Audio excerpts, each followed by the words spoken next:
So today we'll be showing you how to measure your ingredients correctly so that whenever you cook or bake, your results will be amazing. So let's get started.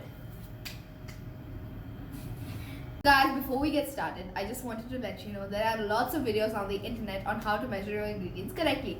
But this is just how we do it, and it's way more tidier, I think. Guys, these are the tools that are required for measuring our ingredients: a weighing scale, measuring cup, measuring jar, and measuring spoons.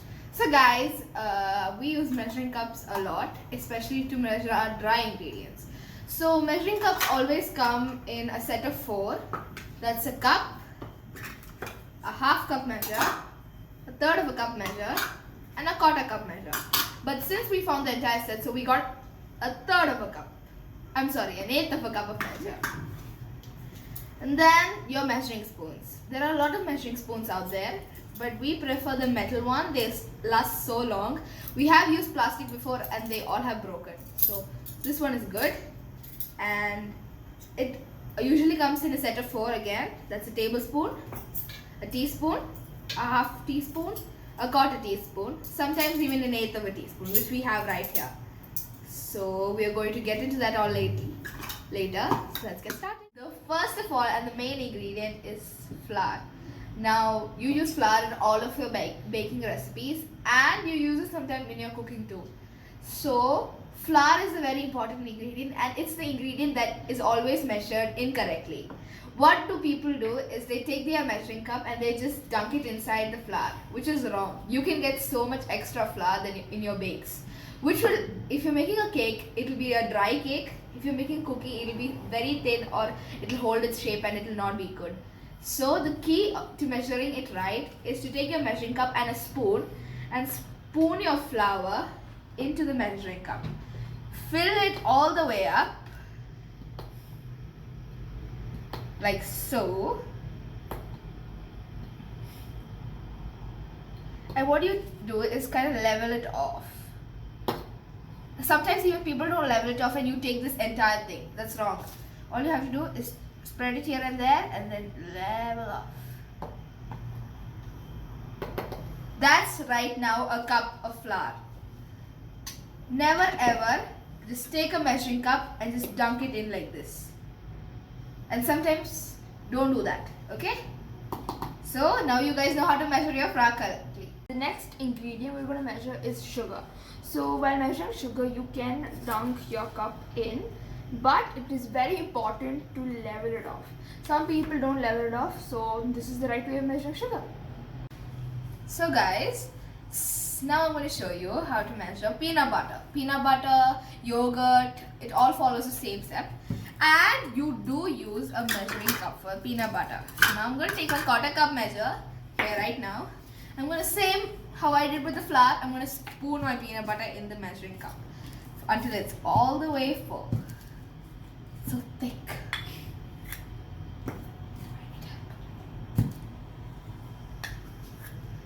Now keep on spooning it until I see it's full. There we are. I'm just going to spread it, and then I'm just going to level it off.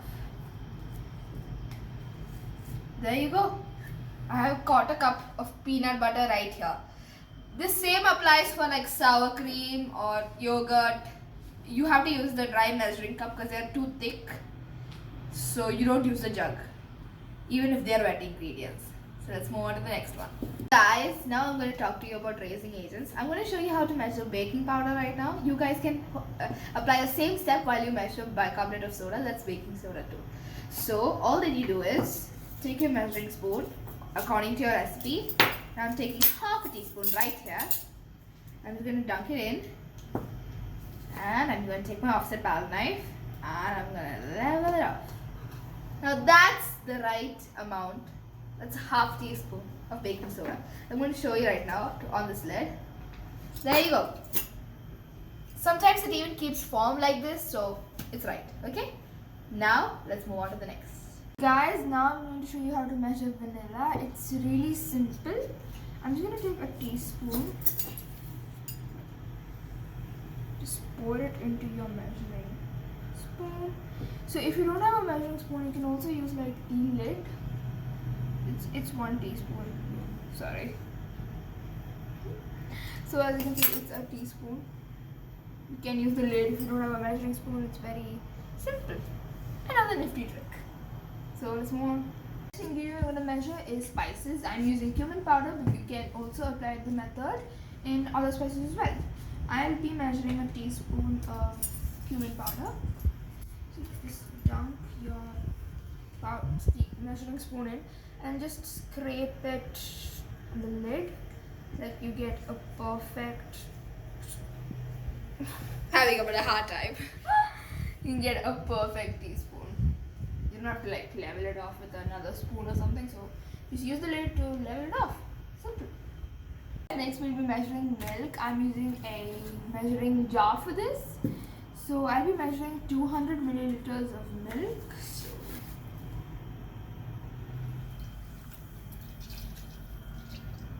200 milliliters of milk.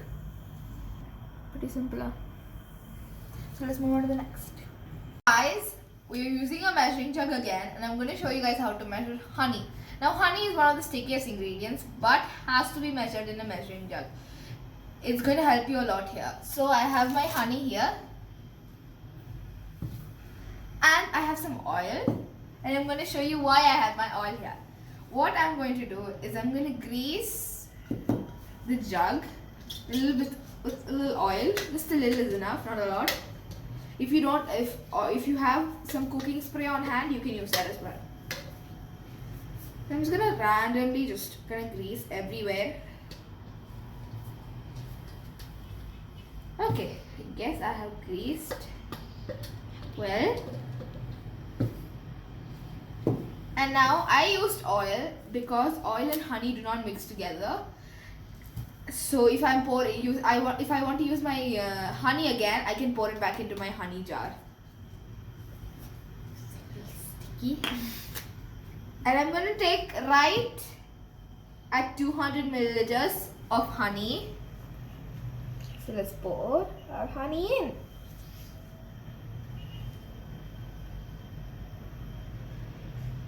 Yes, I've got 200 milliliters of honey. Now I'm going to show you why I greased the jug with oil. Let's pour the honey back in.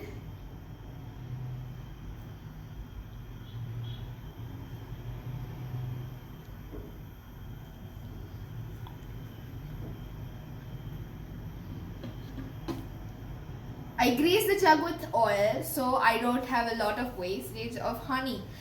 Honey is one of the stickiest ingredients and it has a tendency to stick to your measuring jug. If you grease it with oil, you will have less waste of honey and more you can use it. I think I've covered it now. Last but not certainly the least, we have a weighing scale. Your weighing scale will help you a lot here. So now when you're making carrot cake or something, you can measure your carrots in a weighing scale. It's going to help you a lot. And for measuring chocolate chips. So I've got myself some chocolate chips here. I'll turn it and show you guys. And I want about 100 grams. So last but certainly not the least is our weighing scale. Weighing scale helps you to get your ingredients very accurate. You will get it right. So if you have, like maybe I want to measure now 100 grams of chocolate chips and I'm going to show you right now. So I have put my bowl on the measuring scale and then I'm going to start my measuring scale so that I don't weigh the bowl. And I want 100 grams. I'm going to add this. So now I've got right 100 grams of chocolate chips in my weighing scale bowl. That's how you use a weighing scale. You can use it for anything. If you want to measure like chicken, any meat, any vegetables, it'll work the same. So accuracy is important right there. I hope you learned all the tips and tricks that we have given you so you guys can measure your ingredients correctly and make your cooking and baking the next level and impress everyone. So if you like this video, don't forget to like, share and subscribe to our channel. Turn on the post notifications so that you'll be updated every time we post a new video. And we do hope this video was helpful for all of you. So if you do try any of these tips and tricks, let us know in the comments down below. Bye! Hope you... We hope... Get out! Guys, I hope you like this video. Don't forget to like, share and subscribe to our channel. Turn on post notifications so you guys will be notified every time we post a new video. And we do hope this video was helpful for all you. So if you guys follow the same tricks, not the lead. Wait, Nia. കുഞ്ഞു നീ അവളെ നോക്കിക്കോ 1 2 3 Hey guys! Welcome back to our YouTube channel. So today we'll be showing you how to measure our ingredients correctly. Hey guys! Welcome back to our YouTube channel. So today we'll be showing you how to So guys, these are the tools that are required for measuring our ingredients. A weighing scale. Stop. So guys, the next ingredient we're going to measure is sugar. Now you can dunk your sugar in like this, but wait 1 minute Amma. Guys, the next thing we are going to measure is cumin powder. So the same and level it up. So this is